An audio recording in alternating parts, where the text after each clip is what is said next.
Blog Talk Radio.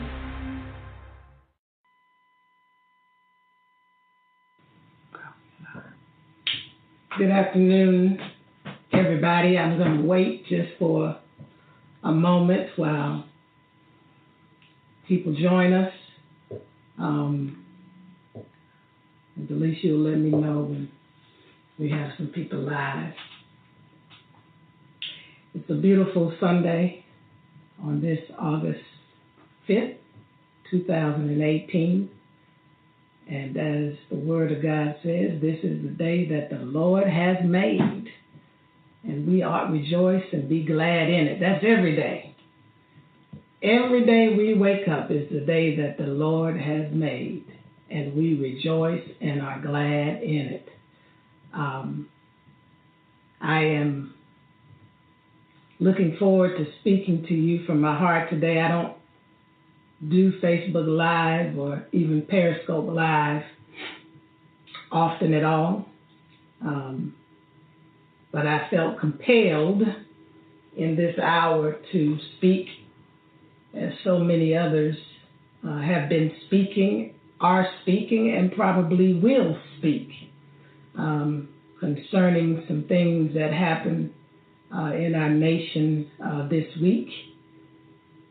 Do we have folks that have joined? Okay. Well, good afternoon to everybody who has joined, and hopefully you will invite others to join. Please do that now as I am speaking. I must admit I'm a little nervous. I'm nervous not because of what I'm going to say, but I'm nervous for our nation.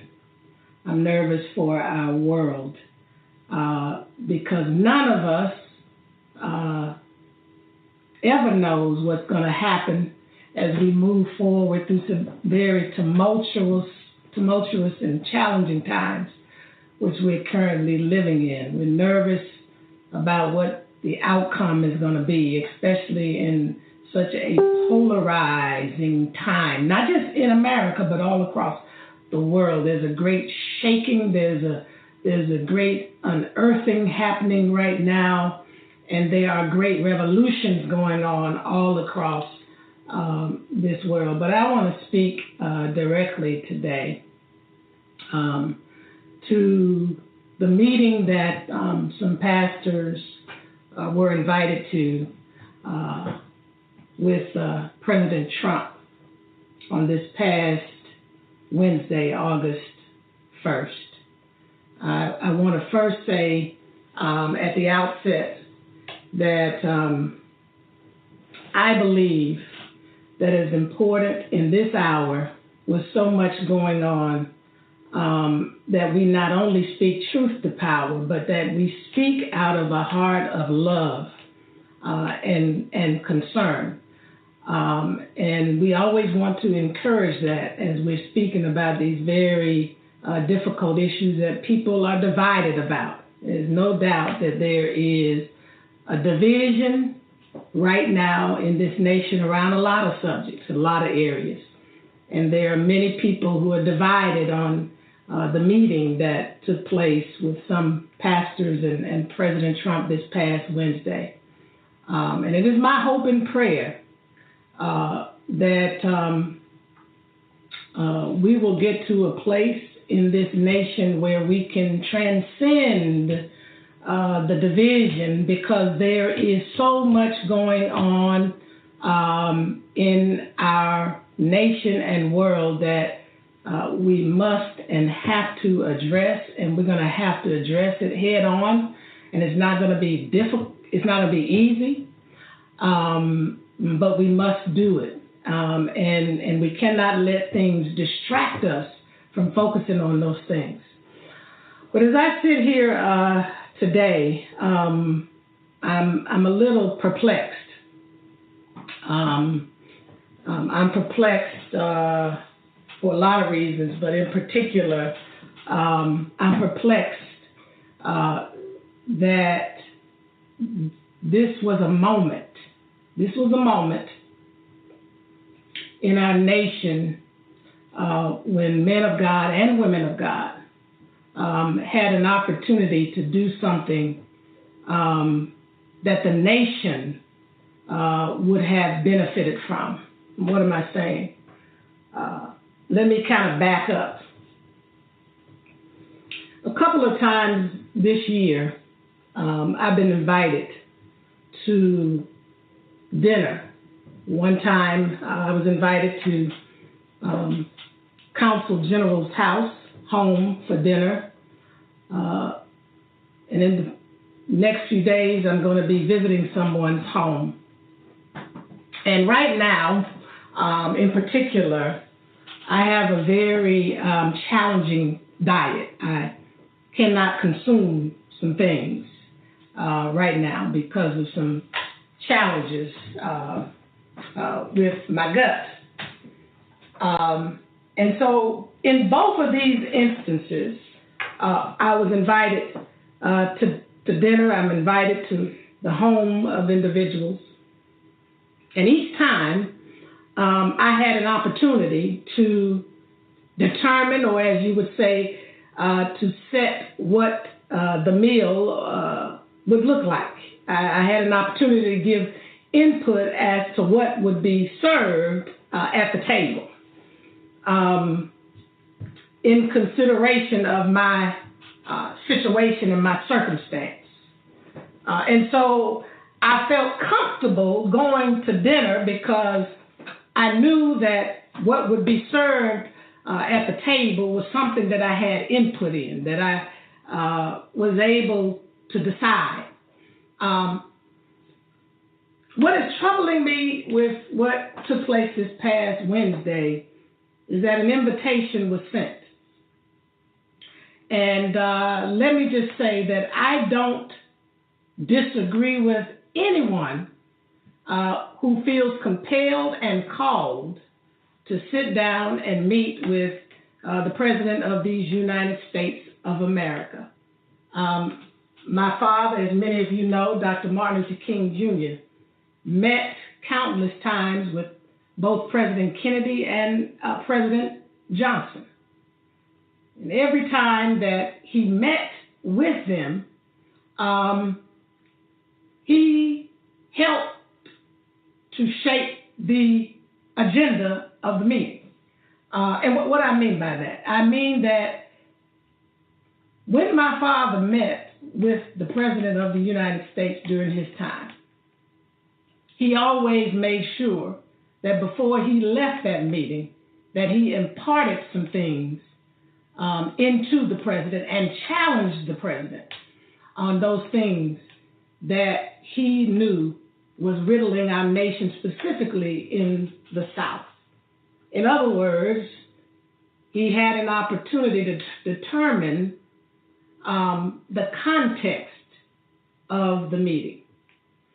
And so I just want to say that the most troubling thing was that I didn't hear, and maybe something happened when the cameras went off, and none of us know that. And if it did, we would love to know what that was. But it seems like from the interview that I heard on CNN with Pastor Gray that perhaps that did not occur. But again, I don't know. I was not there. I've sat in the Oval Office on numerous occasions with my family, with President Clinton, with President George W. Bush. And so my issue is not that they went to the White House. I think some people need to go to the White House, but I think the right people who have the courage of conviction and the right heart and spirit of love need to be at the White House. And I'm not saying that none of those individuals have that. What I'm saying in this instance, this was a moment and this was an hour when the men of God could have really spoken up to the President of these United States in the climate that he, in some respects, has given permission to in terms of the polarization and the things that are occurring all over this nation. And you know what they are. There's so much stuff too numerous to name. This was an opportunity for pastors to challenge our president to speak in this hour, which I know is difficult, but to speak in this hour, words that will uplift and bring this nation together. To speak in this hour concerning those things that have occurred out of his administration, and even sometimes things that he has said that have been harmful and insulting and hurtful to people. I didn't hear it. I didn't read it in the transcript. But again, as I said, I don't know what happened afterwards. But the point is that I don't think if Martin Luther King Jr. went to the White House, and I know if I did, if I heard someone say something that was a little bit, not want to say a little bit, but just wasn't true, that I could sit still and not at some point raise my hand and at least give my perspective on what had been said. The first thing I want to say is one of the pastors mentioned that President Trump is the most pro-black president we've known in our lifetime. I'm going to pause just 1 second. The most pro-black president we've known in our lifetime is what this pastor said, is President Trump. Now, most of the people that met with President Trump, or at least my age, 55, I'm 55, which means they lived during the 60s, even if they were children, which suggests that's their lifetime. So that would be, I was born in 1963, and so that would mean President Kennedy, because I was born just before he was assassinated. President Johnson, President Nixon, President Ford, President Carter, and so forth. Now, in our lifetime, just for the record, President Johnson signed into law two of the most important pieces of legislation that uplifted not only the African American community, but other communities as well. But at the end of the day, two of the most important pieces of legislation were signed into law during the administration of Lyndon Baines Johnson, speaking of the Civil Rights Act and the Voting Rights Act, to recognize our rights as citizens of this United States and the right not to be discriminated against, and two, to give us a voice and a vote. In other words, to be able to set the agenda of our nation. If that's not pro-black, I don't know what is. Secondly, most people don't realize one of the greatest powers that the President of the United States has is to appoint judges, federal judges, and judges to the Supreme Court. The judiciary branch of the United States of America has a lot of power. In fact, it was the judicial branch that made a decision to end bus desegregation in 1956 after 60 or 70 some days of people protesting on the streets of Montgomery. There was a case that was traveling through the court system that the Supreme Court made a decision on to declare bus segregation unconstitutional.